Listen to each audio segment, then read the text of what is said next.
action. Hello, everybody. I got some terrible, sad breaking news to report here that this morning the Supreme Court has ruled 5-4 that the Defense of Marriage Act, the act that defined marriage in the federal government as between a man and a woman, is been ruled unconstitutional due to the Equal Protection Clause in the Constitution. Um, First of all, like any other person who supports traditional marriage outright, no matter what your religion is or what political party you belong to, this ruling has virtually annulled all heterosexual marriages in the United States. Virtually. Now, first of all, how did we come by this? Well, sadly, it all began in the state where I live in the Commonwealth of Massachusetts, where the Goodrich case and where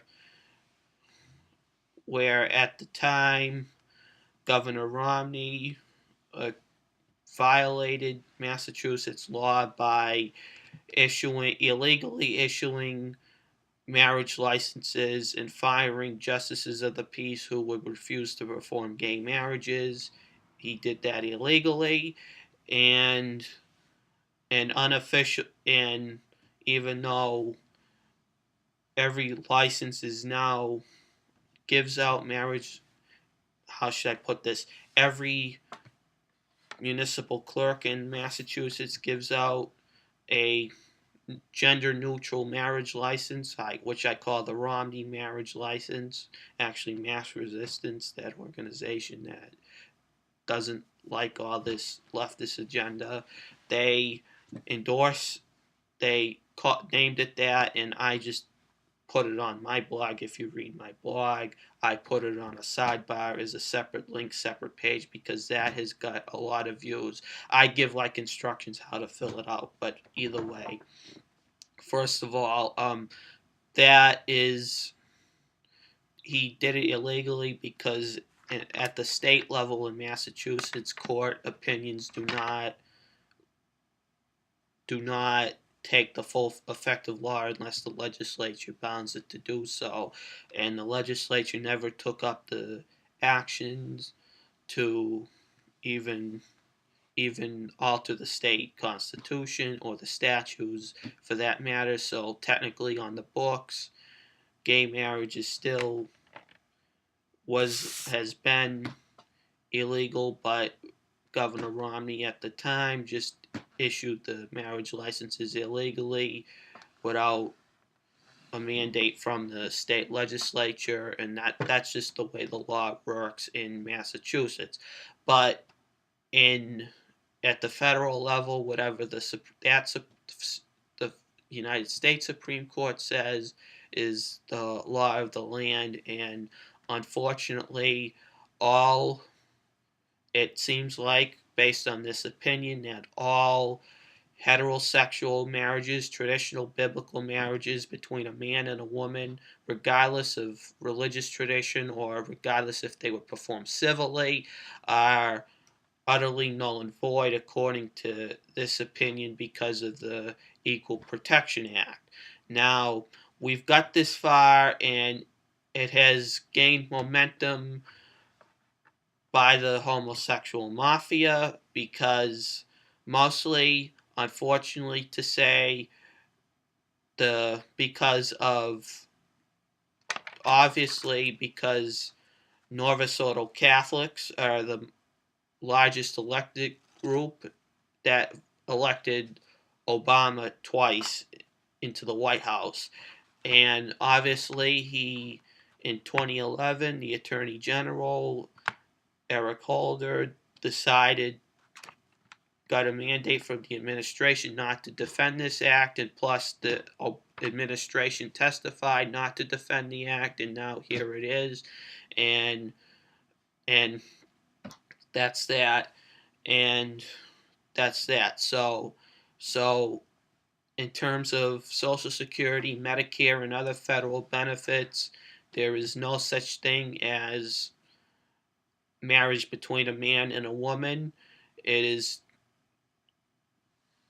and I don't know if I have not read the opinion, but it seems like that as it it's practically over for any religious group, especially the Roman Catholic Church, the traditional Latin Mass attending Roman Catholic Church here in the United States, because of the ignorance that mostly the supposedly prince of the church, Cardinal Dolan in New York City, inviting Obama and Romney to the Al Smith dinner, which led to Obama's reelection, and it led to this. So obviously, it's mostly the Catholic bishops who are supposed to be Catholic, and if you're a bishop watching this, I hope you are. I don't know if you are, but if you are, you know who you are. If you don't regularly say the traditional Latin Mass, then you should not be a Roman Catholic bishop, and therefore I ask that you submit your resignations to the Holy Father now, because it's basically your fault for letting this happen, letting a homosexual sex abuse scandal to happen, having homosexual priests and homosexualizing the Mass, where it has been turned into a three-ring circus.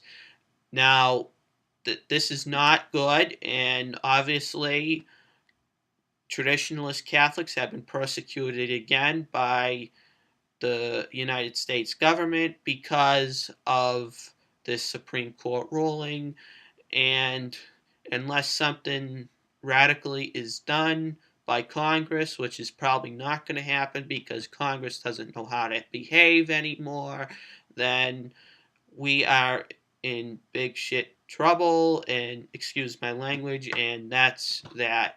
So unfortunately, because the traditional Mass has not been said by all Roman Catholic priests, and I'm picking on my religion seriously because I don't mean to pick on them, but it's the truth. They have turned turned over the church to the popular culture, which is the heresy of Dolanism, who Cardinal Dolan is responsible for that, as in charge of the so-called American Catholic Patriotic Church, which is not patriotic to begin with. And even this ruling today was not really patriotic to begin with.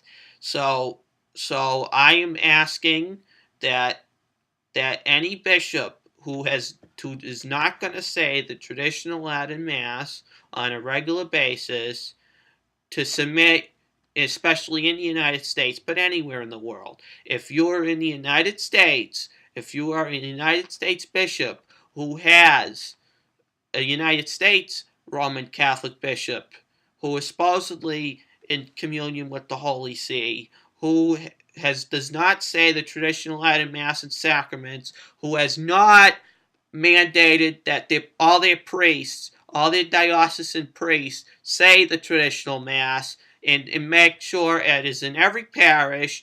Any priest any priest or bishop who has not chosen to do so, and who has not decided to defend the faith and bring America back to where it was as a nation under God, you bishops need to submit your resignation to the Holy See immediately. Because I don't think Pope Francis appreciates this at all, and I bet you he doesn't. And this is not good. I don't appreciate it. Most of America doesn't appreciate it. And that's that. And with a lot of faithful Catholics and any other religion that supports traditional marriage, are really upset right now over this. And that's that. But because it's mostly the liberal Novus Ordo bishops who have forced this into, who have promoted the agenda either behind the scenes or publicly or through their diocesan clergy, they need to submit their resignations to the Holy See now.